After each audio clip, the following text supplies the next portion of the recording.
With internet safety, there are many different concerns and dangers, just like the real world, but we chose to focus on predator safety for this specific venture, and we wanted to focus and highlight the dangerous side of when strangers come looking for your children when they're in your own home.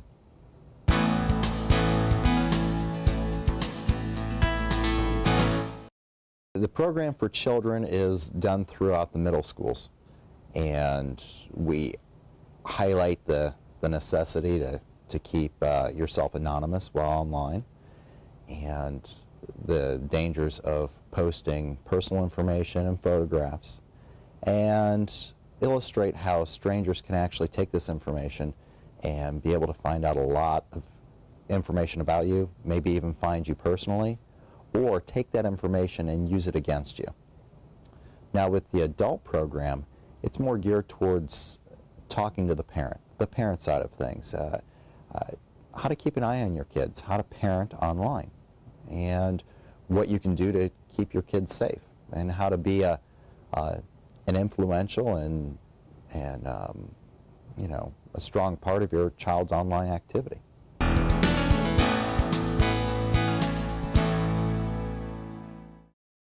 People oftentimes treat the internet much differently than the real world, but in my viewpoint, the internet is a lot like the real world. There are dangers that you'll face. There are people that can hurt you, people that aren't good to talk to.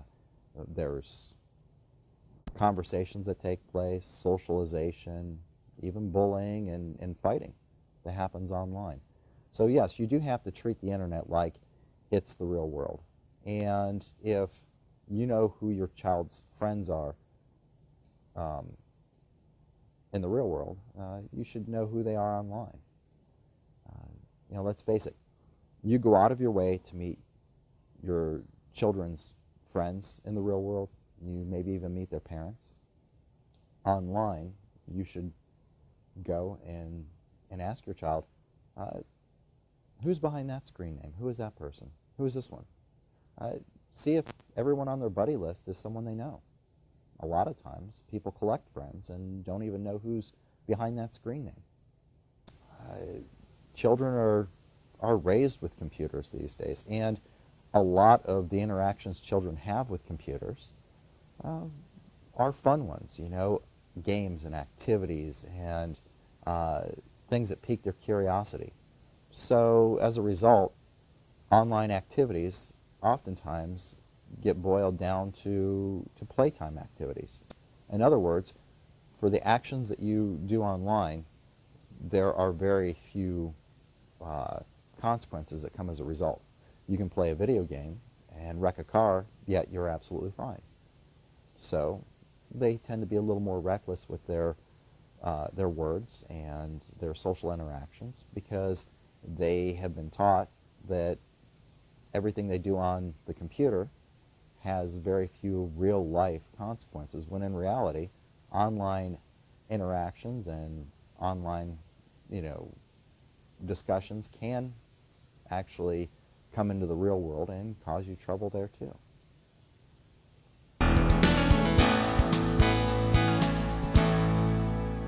When we talk about things parents should do, you know, we talked about having the computer in a central location in your home so that there is a little less privacy for children to conduct online activities.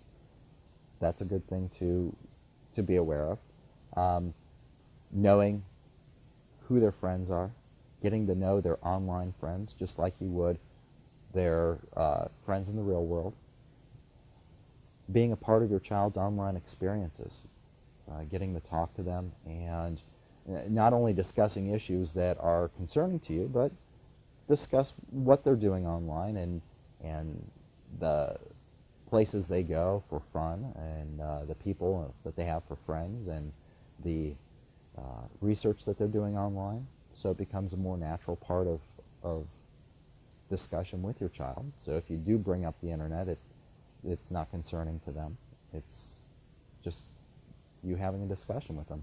And of course, the last tip I would like to give is to institute good rules in the very beginning. Now, this is much harder to do when you have a child who's 16 and 17 years old and has never had any concrete rules for the internet. But if you have children just starting out online, set good rules for them. Let them know it's okay to do this, this, and this, but you should never do this or this activity or this activity. If you institute good rules and start them early, then it'll be just common sense for your child to react in that way. When a child gets an inappropriate message online, a lot of times they ignore it. They figure, well, that's just what happens when you go online. That's going to happen and there's nothing you can do about it. Other times they choose to ignore it because it could embarrass them. As a result, the vast majority of solicitations online go unreported. Maybe about 7% actually are reported to any type of authority. And of course, when a child does choose to reveal something has happened online, their parents are oftentimes the last person that they will go to because it is embarrassing and uncomfortable, and they may feel like their parent may take their privileges away. The main thing to remember is if something inappropriate happens online, it isn't okay, it shouldn't be normal, and that you should go to somebody for help. If you should go to someone, it really should be your parents.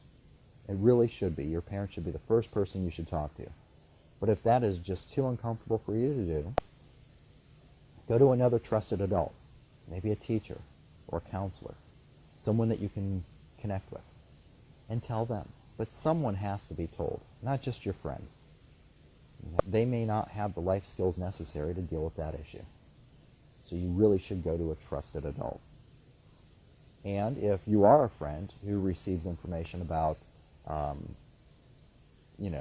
maybe a school friend or a really good friend or neighbor, maybe you should discuss it with your own parents, saying that one of your friends came up to you and told you something concerning or disturbing, and let them help you problem solve.